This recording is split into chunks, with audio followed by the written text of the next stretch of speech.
Bismillahirrahmanirrahim. Assalamualaikum warahmatullahi wabarakatuh. Kami perwakilan dari kelompok 11 pada mata kuliah studi materi akidah akhlak MTS MA. Pada pertemuan kali ini kami menyajikan materi yang berjudul tentang materi pokok bahasan mata pelajaran akidah akhlak MA kelas 9 semester 1. Kelompok kami beranggotakan saya sendiri, Endri Atul Malika, dan rekan saya Mbak Sofia Kusuma. Langsung saja pada pembahasan. Pada bab 1 di sini akan menjelaskan tentang cerminan dan nilai mulia Asmaul Husna. Adapun cerminannya tersebut terdapat 7 pembahasan. Ini pembahasan yang pertama yaitu ada kata al-afu. Al-afu ini mempunyai arti yaitu Allah Maha Memaafkan. Maksud dari perkataan al-afu ini, dengan nama ini kita itu harus meyakini bahwa Allah akan memaafkan segala kesalahan hambanya, dan kita tuh harus bisa dapat menunjukkan perilaku memaafkan dan menutupi kesalahan orang lain. Itu bisa dikatakan sebagai cerminan atas nama baik al-afu ini. Terus cerminan yang kedua yaitu ada al-Razzaq. Di sini mempunyai arti yaitu Allah Maha Memberi rezeki. Dengan nama ini kita harus meyakini bahwa Allah telah menjamin rezeki hambanya, dan kita itu harus dapat menunjukkan perilaku dermawan kepada orang lain. Mungkin seperti itu. Lalu cerminan yang ketiga ada Al-Malik, yang mempunyai arti yaitu Allah Maha Menguasai segalanya. Dengan nama ini kita harus meyakini bahwa hanya Allah yang mutlak menguasai dan merajai alam semesta ini. Meskipun secara tampak terlihat dikelola oleh manusia ya, dan kita harus menunjukkan perilaku bertanggung jawab atas alam semesta ini yang tentunya diberikan atau yang diamanai oleh Allah Subhanahu wa taala guna untuk dijaga oleh kita. Yang berikutnya cerminan dari sikap al-hasib yang mempunyai arti yaitu Allah Maha Membuat Perhitungan. Al-hasib ini mungkin bentuk mufrad dari al-hisab, hasaba yasibu hisaba. Artinya membuat perhitungan tadi. Maksudnya di sini kita tuh juga harus dapat meyakini bahwa segala amal perbuatan kita di dunia ini tuh akan dihitung nantinya pada hari perhitungan kelak. Dan oleh karena itu kita harus melakukan evaluasi diri secara konsisten sebagai cerminan dari al-hisab ini. Kita tuh harus percaya kalau setiap perbuatan kita tuh akan dicatat dari amal baik maupun amal buruknya. Berikutnya cerminan yang kelima yaitu ada al-hadi yang mempunyai arti yaitu Allah Maha Memberi Petunjuk. Maksudnya dengan nama ini itu kita harus dapat meyakini bahwa Allah itu telah memberikan petunjuk secara sempurna, baik naluri, pasca indra, dan lain sebagainya. Kemudian cerminan yang keenam yaitu ada al-khaliq. Di sini mempunyai arti yaitu Allah Maha Menciptakan. Dengan nama ini kita itu harus meyakini dan mengimani bahwa segala ciptaan Allah itu telah dijadikan olehnya dengan indah, dengan bentuk yang sesempurna mungkin. Nah, oleh karena itu kita harus mensyukurinya dan meneladaninya dengan mengembangkan pikiran dan aksi kreatif dan inovatif dari pikiran kita sendiri, mungkin seperti itu. Di sini ada cerminan yang terakhir yaitu ada al-hakim. di sini mempunyai arti yaitu Allah Maha Bijaksana. Maksud dari Al-Hakim ini dimaksudkan itu dengan nama ini kita tuh harus dapat meyakini dan mengimani juga atas segala kejadian yang ada. Ini merupakan bukti kebijaksanaan Allah. Dan kita harus ingat juga pasti ada hikmah dari kejadian itu. Selain keyakinan itu, kita juga harus meneladani nama baik Al-Hakim ini dengan cara berusaha untuk menjadi manusia yang bijaksana. Lanjut pada bab 2, yaitu ada kunci kerukunan. Di sini ada 4 kunci ya. Kunci yang pertama yaitu tasamuh atau toleransi. Maksud dari tasamuh ini adalah tasamuh itu berarti sama-sama berlaku baik, lemah lembut, dan saling pemaaf. Nah, secara istilah dari tasamuh ini adalah sikap atau akhlak terpuji dalam pergaulan sehari-hari, di mana terdapat rasa saling menghargai, terus rasa empati, rasa sosial kepada sesama manusia atau orang yang di sekitar kita dalam batas-batas yang digariskan oleh agama Islam. Tasamuh itu bisa dikatakan sikap yang mengarahkan pada keterbukaan dan menghargai perbedaan. Nah, kita dikatakan tasamuh itu tadi ya, toleransi itu tadi. Yang kedua ada musawah atau biasa kita dengar itu adalah persamaan derajat. Musawah itu secara bahasa berarti kesamaan atau ekualitas.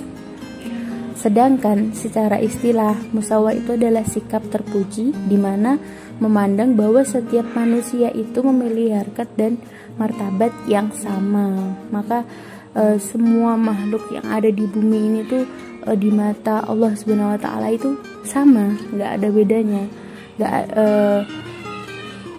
Tapi mungkin yang bisa dibedakan itu mungkin dari ilmunya, mungkin kalau nyangkut derajat miskin atau kaya itu nggak ada bedanya, mungkin seperti itu. Terus yang ketiga ada tawasud yang mempunyai arti yaitu moderat. Nah, kata tawasud di sini mempunyai secara bahasa berarti itu moderat. Dan secara istilah tawasud itu merupakan sikap terpuji di mana menghindarkan perilaku atau mengungkapkan yang ekstrim dan memilih sikap yang cenderung ke arah jalan tengah. Nah, tawasud ini dalam Islam terbagi menjadi 3 dimensi, yaitu ada akidah, akhlak, dan syariat, yang mana tentunya sudah dipelajari kita sebelumnya ya. Apa itu akidah, apa itu akhlak, dan apa itu syariat.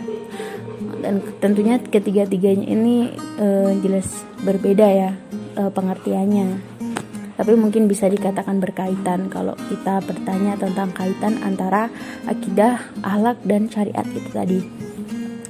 Lalu yang keempat dan yang terakhir ini ada ukhuwah yang mempunyai arti saling bersaudara. Kata ukhuwah di sini secara bahasa itu berarti persaudaraan. Tapi secara istilah, ukhuwah itu adalah sikap terpuji di mana menumbuhkan perasaan kasih sayang, persaudaraan, kemuliaan, dan rasa saling percaya terhadap orang lain. Ukhuwah ini mempunyai 4 macam, yaitu ukhuwah fil ubudiyah, ukhuwah fil ihsaniyah atau basyariyah. Yang ketiga yaitu ukhuwah fi an-nasab wa al-wataniyah, dan yang terakhir ada ukhuwah fi ad-din al-islamiyah. Berikutnya masuk pada bab 3 yaitu ragam penyakit hati. Ragam penyakit hati ini ada 3. Yang pertama yaitu ada nifak atau ya lebih dikenal kita itu munafik, seperti itu. Nifak berarti munafik, menyembunyikan, berbohong, berpura-pura. Nah, kalau secara istilah, nifak itu adalah sikap menyembunyikan sesuatu di dalam hatinya karena tak ingin diketahui keberadaannya oleh orang lain, sehingga menampakkan sesuatu yang tidak sesuai dengan apa yang ada di dalam hatinya. Nifak itu ada dua pembagiannya, yaitu ada nifak amali atau urf, dan nifak imani atau syar'i. Cara menghindarinya adalah dengan kita bersikap, dengan kita menerapkan atau membiasakan sikap jujur dan amanah. Dengan kita mempunyai sikap jujur dan amanah, maka insya Allah kita akan terhindar dari sikap munafik itu tadi. Lanjut, yang kedua yaitu ada qaswah al-qalbi, yang mempunyai arti yaitu keras hati. Qaswah al-qalbi adalah sikap tercela di mana seseorang itu menutupi pikiran dan hatinya akibat dari perilaku keburukan dan kemaksiatan yang telah diperbuatnya. Nah, cara menghindari atau bahkan melunakkan hati adalah membaca Al-Quran, disertai dengan perenungan, mengatur pola makan agar perut tidak kenyang, bangun malam, merendahkan diri di hadapan Allah pada akhir malam, bergaul dengan orang-orang soleh, dan berempati kepada orang lain.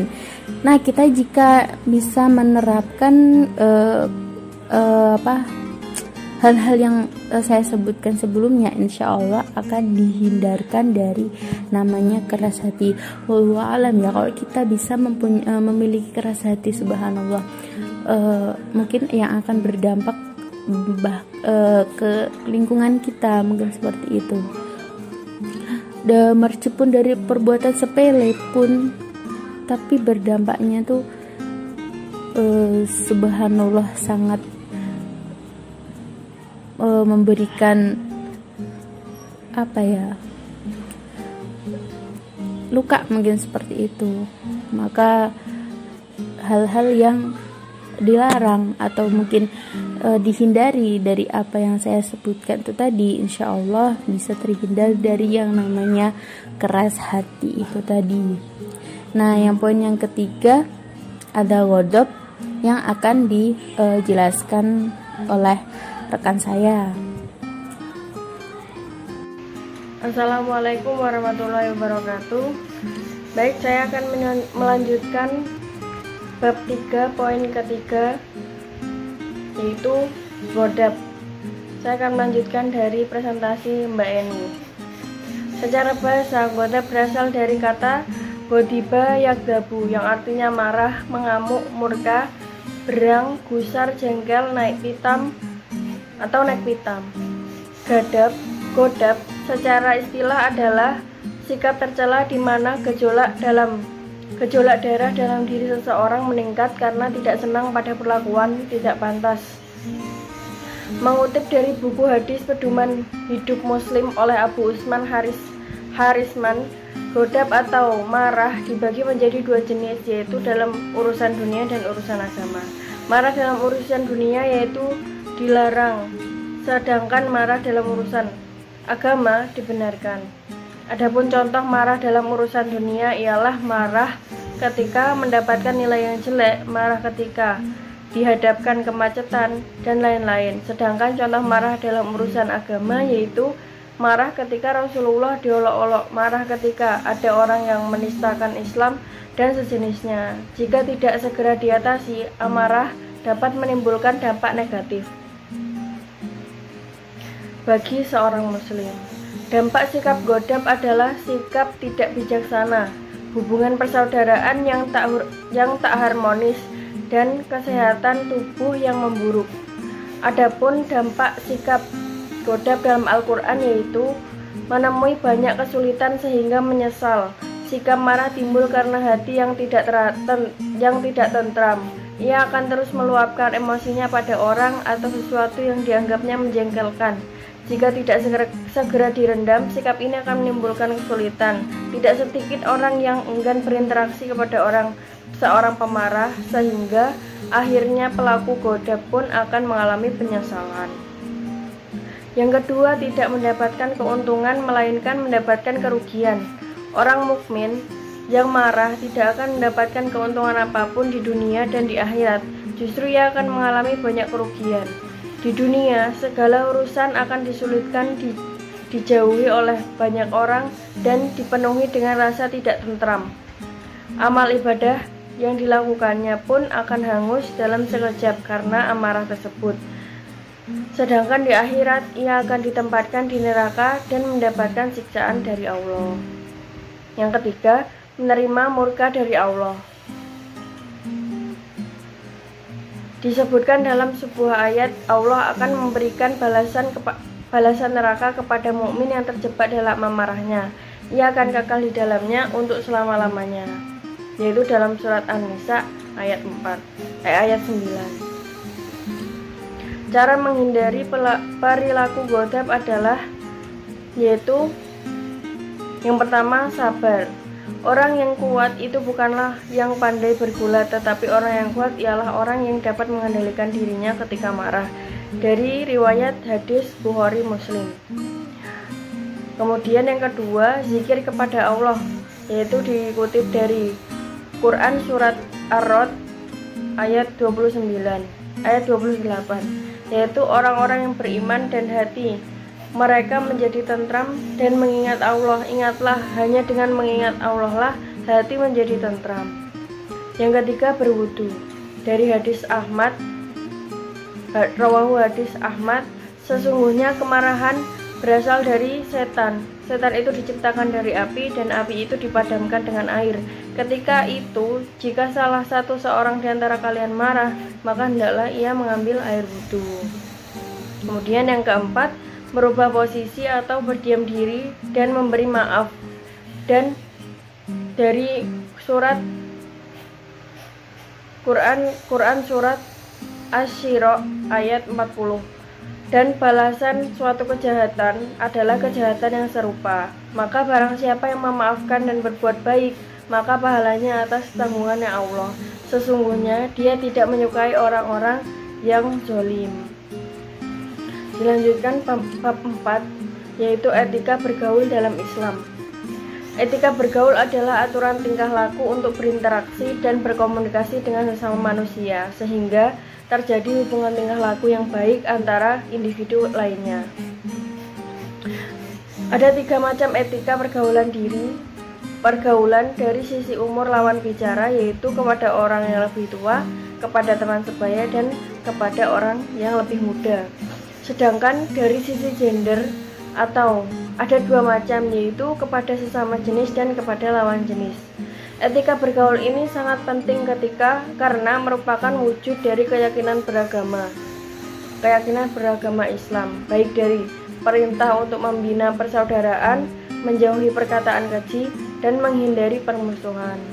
Islam telah mengatur etika pergaulan. Perilaku tersebut merupakan batasan-batasan yang dilandasi nilai-nilai agama. Oleh karena itu, perilaku tersebut harus diperhatikan, dipelihara, dan dilaksanakan oleh para pelakunya. Perilaku yang menjadi batasan dalam pergaulan adalah yang pertama, menutup aurat. Islam telah mewajibkan laki-laki dan perempuan untuk menutup aurat demi menjaga kehormatan diri dan kebersihan hati. Aurat merupakan anggota tubuh yang harus ditutupi dan tidak boleh diperlihatkan kepada orang yang bukan mahramnya, terutama kepada lawan jenis, agar tidak membangkitkan nafsu birahi serta menimbulkan fitnah. Yang kedua, menjauhi perbuatan zina. Pergaulan antara laki-laki dan perempuan diperbolehkan sampai pada batas tidak membuka peluang terjadinya perbuatan dosa. Islam adalah agama yang menjaga kesucian. Pergaulan di dalam Islam adalah pergaulan yang dilandasi oleh nilai-nilai kesucian. Dalam pergaulan dengan lawan jenis harus dijaga jarak sehingga tidak ada kesempatan terjadinya kejahatan seksual yang pada gilirannya akan merusak bagi pelaku maupun bagi masyarakat umum. Dalam Al-Quran, Allah berfirman dalam surat Al-Isra ayat 32, dan janganlah kamu mendekati zina, sesungguhnya zina itu adalah suatu perbuatan yang keji dan suatu jalan yang buruk. Kemudian bab 5 yaitu suri teladan 4 imam mazhab fikih. 4 imam mazhab yang memiliki keistimewaan yang saling melengkapi antara satu dan yang lain, yaitu yang pertama Imam Abu Hanifah adalah pelopor dalam ilmu fikih dan membangun dasar-dasar dalam mempelajari fikih. Yang kedua, Imam Malik adalah seorang guru besar hadis yang pertama kali menyusun hadis-hadis Nabi Shallallahu Alaihi Wasallam dalam satu buku. Yang ketiga, Imam Syafi'i, yaitu merupakan ulama cerdas yang meletakkan rumus ilmu usul fikih, sebuah rumusan yang membangun fikih tersebut, membangun fikih itu sendiri.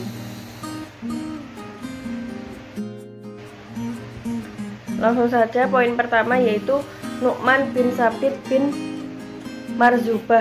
Marzuban atau Abu Hanifah. Imam Abu Hanifah adalah ulama besar pada masa tabi'in, atau maksudnya generasi setelah sahabat Rasulullah. Pendiri mazhab Hanafi ini memiliki nama lengkap Abu Hanifah Nu'man bin Sabit bin Zauta. Imam Abu Hanifah dilahirkan di kota Kufah pada 699 Masehi dan wafat di kota Baghdad pada tahun 150 Hijriah atau 767 Masehi. Beliau lahir dari keluarga pebisnis kaya yang taat, maka tidak heran jika Imam Abu Hanifah juga menjadi pebisnis yang mengikuti darah ayahnya. Kakeknya yang masuk Islam pada zaman Umar bin Khattab lalu hijrah ke Kufah dan menetap di sana.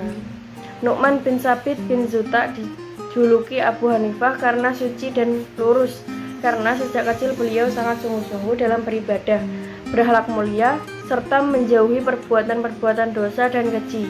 Sejak kecil beliau sudah hafal Al-Quran dan pemikiran fikihnya dinamakan mazhab Hanafi. Beberapa hal yang dapat diteladani dari beliau adalah sikap saling memuji dan terbuka terhadap kritikan. Kemudian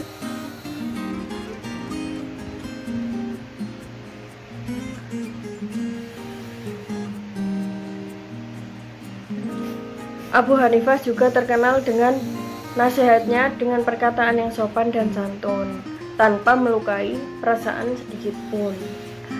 Yang kedua, Malik bin Anas bin Malik bin Amr Al-Imam Abu Abdullah Al-Humyari Al-Ashabi Al-Asbahi Al-Madani. Imam Malik lahir di Madinah pada tahun 93 Hijriah atau 714 Masehi dan beliau wafat pada tahun 179 Hijriah atau 800 Masehi. Demikian mayoritas ulama berpandangan bahwa 79 tahun dari wafatnya Rasulullah, beliau lahir bertepatan pada tahun di mana Anas pelayan Rasulullah SAW wafat. Imam Malik merupakan pribadi yang tekun. Saat masih kecil, Imam Malik sudah hafal Al-Quran. Lalu beliau beralih menghafalkan hadis setelahnya. Selain menghafal, Imam Malik juga rajin belajar ilmu fikih. Kehidupan Imam Malik erat kaitnya dengan berbagai hal yang menakjubkan. Bahkan hal-hal mengagumkan tersebut sudah dimulai sejak beliau belum lahir di dunia ini, di mana Imam Malik berada dalam kandungan selama 3 tahun. Padahal lazimnya para ibu mengandung selama 3 bulan. Beliau rahimahullah meninggal pada usia 85 tahun tepat pada 14 Rabiul Awal 179 Hijriah di Madinah dan dikuburkan di Baqi. Semoga Allah merahmati beliau dengan rahmat yang luas. Berbeda dengan Imam Abu Hanifah, Imam Malik adalah orang asli Arab. Ayah dan ibunya adalah orang asli Arab yang berasal dari Yaman, yaitu dari kabilah Zu Asabi. Ibu beliau bernama Aliyah binti Syarik al-Azdiyah. Imam An-Nawawi mengatakan bahwa Imam Malik belajar dari 900 ulama, 300 dari kalangan tabi'in, sedangkan 600 lagi dari kalangan tabi'in yang beliau pilih dari ridhanya Allah. Di antara guru beliau adalah Nafi, Az-Zuhri, Ayub As-Siktiani, dan lain-lain dari ulama negeri Madinah. Beliau jarang meriwayatkan ilmu dari ulama negeri lain. Kemudian murid beliau juga banyak jumlahnya. Dan di antara guru beliau yang juga meriwayatkan ilmu dari Imam Malik adalah Az-Zuhri, Rabi'ah, Yahya bin Sa'id, dan selainnya. Sedangkan dari sejawat beliau adalah Imam Al-Auza'i, As-Sauri, Al-Lais bin Sa'id, dan masih banyak lagi. Di samping mereka, murid beliau juga adalah Ibnu Mubarak, Muhammad bin Hasan, Sa'id Al-Katan, dan lain sebagainya. Dan di antara kitab beliau yang paling fenomenal adalah Al-Muwatta.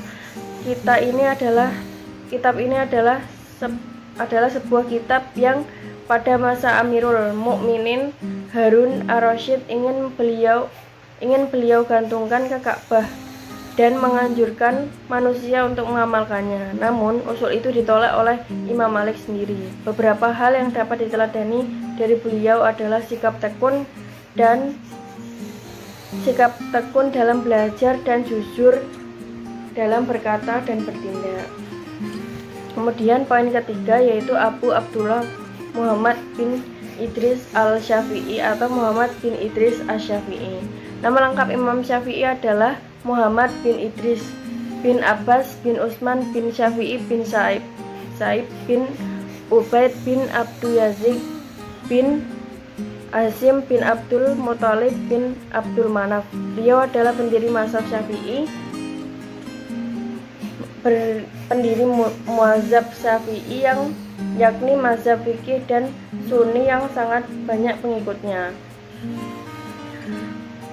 Ustaz Tauku Hairul Fazli dalam buku Usul Fikih Mazhab Syafi'i yang diterbitkan Rumah Fikih Publishing menjelaskan biografi singkat tentang Imam Syafi'i, yaitu menceritakan kelahiran dan wafatnya Imam Syafi'i. Imam Syafi'i merupakan satu-satunya imam mazhab dari keturunan Quraisy.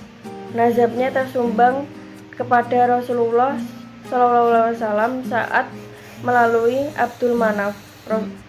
Rasulullah bersabda, kepemimpinan itu dari kalangan orang-orang Quraisy.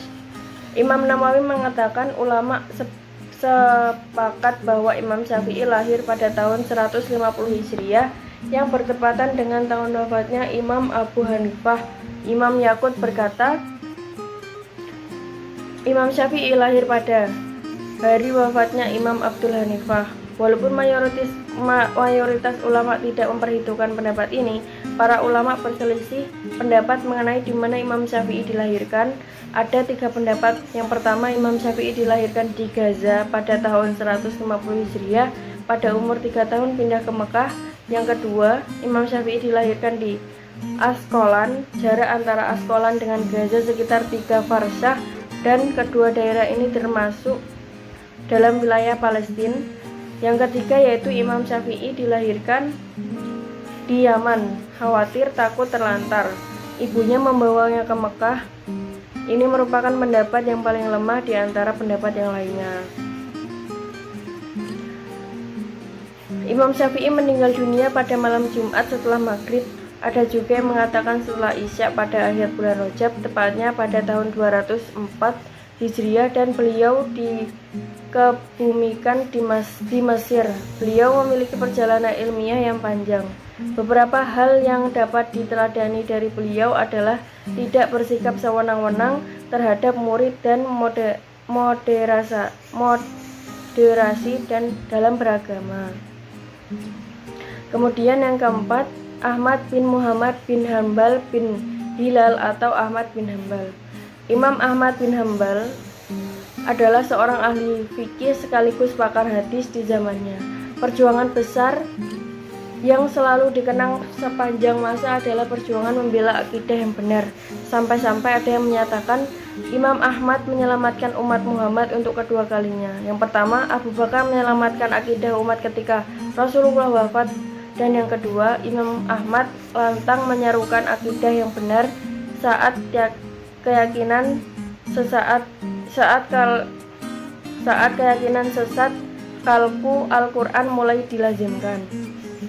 Imam Ahmad dilahirkan di ibu kota Kekhalifahan Abbasiyah di Baghdad, Irak pada tahun 164 Hijriah atau 780 Masehi. Imam Ahmad menghafal Al-Quran di usia belia dan mulai mengumpulkan hadis dan mendalami fikih sejak umur 15 tahun. Setelah belajar dengan Imam Syafi'i, Imam Ahmad mampu secara mandiri merumuskan pendapat sendiri dalam fikih. Imam Ahmad menjadi seorang ahli hadis sekaligus ahli fikih yang banyak dikunjungi oleh murid-murid dari berbagai penjuru negeri Islam, terutama setelah Imam Syafi'i wafat di tahun 820. Imam Ahmad seolah-olah menjadi satu-satunya sumber rujukan utama bagi para penuntut ilmu yang senior maupun junior. Dengan ketenarannya, Imam Ahmad tetap hidup sederhana dan menolak untuk masuk dalam kehidupan yang mewah. Beliau tetap rendah hati menghindari hadiah-hadiah utama dari para tokoh politik. Beliau khawatir dengan menerima hadiah-hadiah tersebut menghalanginya untuk bebas dan berpendapat dan berdakwah. Abu Dawud mengatakan majelis Imam Ahmad adalah majelis akhirat, tidak pernah sedikit pun disebutkan perkara dunia di dalamnya, dan aku sama sekali tidak pernah melihat Abu Ahmad bin Hanbal menyebut perkara dunia. Beberapa hal yang dapat diteladani dari beliau adalah giat dan tekun dalam belajar. Demikian presentasi dari kelompok kami. Apabila ada kurang lebihnya, kami mohon maaf yang sebesar-besarnya. Wassalamualaikum warahmatullahi wabarakatuh.